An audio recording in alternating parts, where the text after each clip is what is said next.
सबसे पहले तो मैं ये बता दूं, सबसे ज़्यादा केसेस हम रेफ्यूजी एप्लीकेशंस करते हैं और मैं सबको मना करता हूँ रेफ्यूजी नहीं डालना है, क्योंकि हम वो जर्नी लोगों की देखते हैं। हम देखते हैं कि लोग कितने परेशान होते हैं। अगर आपका केस जेन्युइन है, आपके पास एविडेंस है कि आपको अपनी की कंट्री में जब वापस जाओगे आपको जेन्युइनली खतरा है और आपके पास कोई एविडेंस है, तो आप रेफ्यूजी डालो। और वो भी तब जब आपके पास कोई और ऑप्शन नहीं है, आपको LMI नहीं मिलती, आपको कोई स्टडी वीज़ा नहीं मिल रहा है, आपके कोई डॉक्यूमेंटेशंस आप जाली लगा के आप कनाडा आए हैं, और या आपकी किसी भी 100 से ऊपर इमिग्रेशन प्रोग्राम है, किसी भी प्रोग्राम में आपकी इमिग्रेशन नहीं हो रही, फिर जाके आप लास्ट ऑप्शन अगर आपके पास बचता है रेफ्यूजी, तो रेफ्यूजी डालना है। नहीं तो आपने रेफ्यूजी नहीं डालना है, क्योंकि हम रोज़ लोगों को मिलते हैं, रोज़ उनकी स्टोरी सुनते हैं, रोज़ उनकी तकलीफ़ें देखते हैं। रेफ्यूजी की जर्नी आसान जर्नी नहीं है। रेफ्यूजी का स्टेप्स मैं बड़े आसानी कर देता हूँ आपके लिए, आसान तरीके से समझा देता हूँ। सबसे पहले आप रेफ्यूजी एप्लीकेशन डालते हो, वो RPD बोर्ड में जाती है। फिर वहाँ से अगर येस हो गया है, 2 महीने 4 महीने 6 महीने में हियरिंग आई और वो रेफ्यूजी एप्लीकेशन एक्सेप्ट हो गई, तो आपकी फ़ाइल इमिग्रेशन के पास जाती है कि ये केस ओके है, इनको आप इमिग्रेशन दे दीजिए। तो इमिग्रेशन डिपार्टमेंट इमिग्रेशन देता है। रेफ्यूजी बोर्ड का काम है आपकी फ़ाइल को असेस करना है, आपके केस को देखना है कि इस बंदे को नीड है रेफ्यूजी की कि नहीं है। अगर वहाँ से आपकी केस रिजेक्ट हो जाता है, दैन वो जाता है refugee appeal division, that's second phase. Refugee appeal division में आप जाके बोलते हो जी मेरा केस ढंग से नहीं सुना, मेरे को अपील करनी है, इन ग्राउंड्स पे अपील करनी है। अगर वहाँ से आपका केस रिजेक्ट हो, या तो येस होता है तो फिर या तो फाइल ओपन होगी, या येस हो गया PR हो गई। अगर वहाँ से भी रिजेक्ट हो जाता है तो आप फिर जाते हो जुडिशल रिव्यू के लिए। जुडिशल रिव्यू कोर्ट को जाके बोलते हो जी मेरी दोबारा फाइल ओपन करवाओ, जुडिशल रिव्यू मेरी इन ग्राउंड्स पे बनती है, और वो डालते हो। उसमें भी मेजॉरिटी ऑफ द चांसेस यही होता है कि केस वापस नहीं ओपन होता है, वो भी आपका रिजेक्ट होता है। अगर वो रिजेक्ट हो जाता है तो आपके पास आपको खुद ही CBSA बोलता है कि आपकी प्रा की एप्लीकेशन लग सकती है। इफ़ यू क्वालिफाई तो आप प्रा अप्लाई कर सकते हो, pre removal risk assessment application होती है। और अगर वो भी आप एलिजिबल नहीं हो, वो भी नहीं कर सकते, तो फिर लास्ट ऑप्शन आपके पास बचता है, which is humanitarian and compassionate ground. Humanitarian and compassion grounds में बहुत कम अप्रूवल के चांसेस होते हैं। उसमें भी क्राइटेरिया है कि कोई बच्चा बॉर्न हुआ है आपका कनाडा में, आपको कितना टाइम हो गया कनाडा में रहते हुए, और आपने कोई बिजनेस बाय किया है जिसके अंदर किसी कैनेडियन PR या सिटीजन को जॉब दी हुई है, आपके कितने स्ट्रॉन्ग टाइज कनाडा में बन चुके हैं, क्या रीज़न है जिसकी वजह से आपको HNC में ह्यूमैनिटेरियन एंड कंपैशनेट ग्राउंड पे PR दी जाए। उसमें बहुत कम अप्रूवल चांसेस हैं, तो उसकी फ़ाइल लगती है और बहुत मेहनत लगती है उस फाइल को तैयार करने में। तो इतनी लंबी जर्नी है। कुछ किस्मत होती हैं, जिनकी किस्मत वाले होते हैं जिनकी 6-8 महीने में, साल में केस फ्री हो जाता है, दे गेट अप्रूव्ड।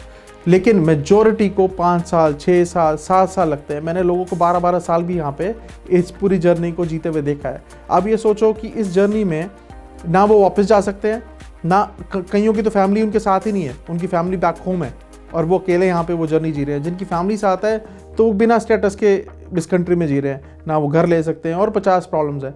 लेकिन ये सोच समझ के इसमें कूदना है। और मेजॉरिटी इमिग्रेशन कंसल्टेंट या लॉयर्स रेफ्यूजी का काम नहीं करते हैं। तो जो रेफ्यूजी की प्रैक्टिस करता है, जिसको काम आता है और जो इसको इन केसेस के एक्सपर्ट है, उन्हीं से ये फाइल्स लगवाएं। मॉन्ट्रियल में बहुत कॉमन है, मॉन्ट्रियल में लोग जाते हैं जी, $1500 में फाइल्स लग जाती हैं। तो वो लोग वो हैं एजेंट्स, वो कंसल्टेंट भी नहीं है, वो आगे एजेंट्स रखे हुए हैं जिनका काम सिर्फ फाइल लेना है, आपके नाम की कोई ना कोई स्टोरी बना के डाल देंगे। वो काम नहीं करना है। जो सबसे पहला केस होता है RPD का, सबसे पहला आप बेसिस ऑफ क्लेम अपना जमा करते हो, पूरी स्टोरी बताते हो, क्या हुआ कैसे हुआ। वो आपकी स्टोरी इतनी इंपॉर्टेंट है, उस स्टोरी में इतने फैक्ट्स चाहिए, इतनी प्रिसाइज होनी चाहिए, ताकि जो पहला केस है आपका बड़ा स्ट्रॉन्ग हो।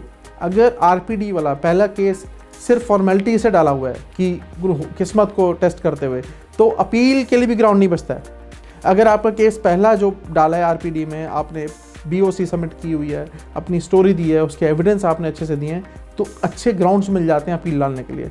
लेकिन अगर पहले ही केस आपने सिर्फ फॉर्मेलिटी की, या पैसे बचाए हैं, या आपने किसी एक्सपर्ट की से काम नहीं कराया, तो फिर एंड तक आप ये देखो कि वो ग्राउंड्स आपने लूज़ कर दिए, और उसकी वजह से आपका अपील भी गया। अपील के बाद जुडिशल रिव्यू भी जाएगा, और एंड में आप HNC डालोगे, जिसकी तैयारी पहले दिन से, अगर कोई एक्सपर्ट होगा जो जैसे हम लोगों को कंसल्ट करते हैं, जिसने रेफ्यूजी डालना है, उसको पहले दिन से बता देते हैं क्या क्या ग्राउंड्स उसको प्रिपेयर करना है, किन किन चीज़ों पे काम करना है। इफ़ उसकी एप्लीकेशन रिजेक्ट हो जाए तो उसको HNC 4 साल 5 साल बाद डालनी पड़ जाए, तो उन 5 सालों में वो क्या करे जिससे HNC के डॉक्यूमेंटेशन स्ट्रॉन्ग हो, सो दैट उसकी फ़ाइल HNC में प्रूव होने के चांसेस बढ़ जाएँ। लेकिन अगर आपको कोई समझाने वाला ही नहीं है फ्रॉम डे 1, कि आपने ये सब करना है ड्यूरिंग योर जर्नी रेफ्यूजी की, तो आपको एचएनसी के टाइम जब आपकी एचएनसी की एप्लीकेशन लगनी है तब कोई आपको बता रहा है जी ये डॉक्यूमेंट चाहिए, आपने वो 4-5 साल कुछ किया ही नहीं है। फॉर एग्जांपल आपको एचएनसी में प्रूव करना होता है कि एक छोटा सा फैक्टर होता है कि आप अच्छे कैनेडियन सिटीजन बन सकते हैं, अच्छे नागरिक बनेंगे इस कंट्री में, तो उसके डॉक्यूमेंट्स तो आप उस टाइम खड़े पैर तो नहीं बना सकते। उसके डॉक्यूमेंट्स तो आपको पूरी जर्नी में आपको वो सब काम करने हैं टू प्रूव कि आप एक अच्छे नागरिक हैं कनाडा के या बन सकते हैं। जैसे एक चीज़ होती है, एक तरीका होता है कि आप ब्लड डोनेट करते हो, तो ब्लड डोनेट तो आप डे 1 से एवरी मंथ करोगे। आप ये तो है नहीं 4th ईयर में जाके ब्लड डोनेशन शुरू करोगे, ठीक है। तो आप वॉलंटियर वर्क करोगे तो आप डे 1 से करोगे, आप 4th ईयर में 5th ईयर में जाके तो वॉलंटियर नहीं करोगे, राइट। सो ये सब चीज़ें पहले दिन अगर उसको पता हो जिसने जर्नी शुरू करनी है तो उसके लिए आसान हो जाता है। नहीं तो लास्ट डे जब वो रेफ्यूजी की सब रिजेक्शंस आ गए हैं, आरपीटी आरएडी सब रिजेक्ट हो गया है और लास्ट में एचएनसी की एप्लीकेशन डालने जा रहा है, तो वो एचएनसी की एप्लीकेशन के लिए उसके पास कुछ है ही नहीं, ही हैज़ टू वेट। और वो वीक एप्लीकेशन डालेगा। 10 साल 5 साल 7 साल इस कंट्री में बिताने के बाद अगर आपको वापस जाना पड़ जाए और आपके पास ना आपने सेविंग्स करी हैं और वापस अपने मुल्क जाना है और आपके पास ख़तरा भी है वापस जाने का, तो इट्स लाइक आपने सब कुछ लूज़ भी कर दिया और आपको कुछ मिला भी नहीं, ठीक है। तो किस्मत के ऊपर ये गेम नहीं खेलनी है। ये इमिग्रेशन एक बहुत बहुत इंपॉर्टेंट फैक्टर है in terms of money, in terms of time and in terms of your future. इसके साथ नहीं खेलना है। जब आप सब छोड़ के एक दूसरे मुल्क में आ गए हो तो take your life, take your opportunity very seriously. किसी के कहने पे रिफ्यूजी नहीं डालना है। अगर आप आउट ऑफ स्टेटस हो गए हो, TRP का ऑप्शन होता है। जैसे बहुत सारे स्टूडेंट्स आए हैं जो पढ़ाई नहीं करते, कोई और कुछ भी रीज़न है किसी की लाइफ का, वो आउट ऑफ स्टेटस हो गया, कुछ भी, चाहे वो वर्क परमिट पे था, स्टडी वीज़ा पे था, विजिटर वीज़ा पे था, स्पाउसल स्पॉन्सरशिप पे आया था, कोई भी रीज़न था, स्पाउसल ओपन वर्क परमिट पे आया था और वो आउट ऑफ स्टेटस हो गया इस कंट्री पे। जैसे ही आउट ऑफ स्टेटस होता है उसको लगता है मेरे पास ऑप्शन ही नहीं है और किसी ने कह दिया रिफ्यूजी डाल दो, रिफ्यूजी डाल दिया। लेकिन उन सबको मैं कहता हूँ कि आपके पास एक और अपॉर्चुनिटी गवर्नमेंट दी हुई है, TRP। आप अपना स्टेटस रिस्टोर भी कर सकते हो अगर जेन्युइन ग्राउंड्स थे। जैसे कोई स्टडी वीज़े पे आया और वो बच्चे ने नहीं पढ़ाई करी, 2-3 साल ख़राब हो गए हैं, उसको कोई समझाने वाला नहीं था। हमने वो भी केसेस करवाए हैं जिसके अंदर क्लाइंट जो स्टूडेंट था 3 साल बाद वो आया कि सर मैं रिफ्यूजी डाल दो।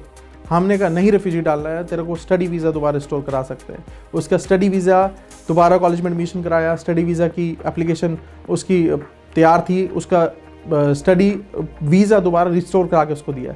तो आप उसकी लाइफ वापस ट्रैक पे आ गई है। वो स्टडी वीज़ा स्टडी करेगा 1 साल 2 साल, उसके बाद वर्क परमिट मिलेगा, उसके बाद PR हो जाएगी। 21 साल 22 साल की उम्र है। अब 21-22 साल की उम्र के बच्चे को रेफ्यूजी डाल के बैठ जाओ, उसकी लाइफ ख़राब कर दी।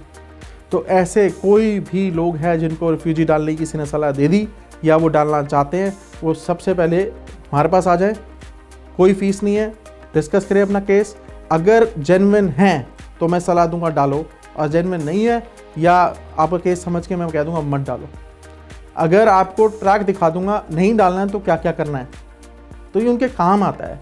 मतलब इट्स लाइक हम इस प्रोफेशन को नोबल प्रोफेशन लेते हैं। अगर हमारे नॉलेज से, हमारे एक्सपीरियंस से किसी को कुछ बता दें और उस बंदे की लाइफ ट्रैक पे आ जाए या उसका टाइम और पैसा बच जाए और एक्सप्लॉइट ना हो वो किसी ऐसे बंदे के हाथ जिसको एक्सपीरियंस नहीं है और जिसने सिर्फ पैसे कमाने हैं या जिसने बाद में कल को फ़ोन भी नहीं उठाना है। एक बड़ी फेमस मॉन्ट्रियल की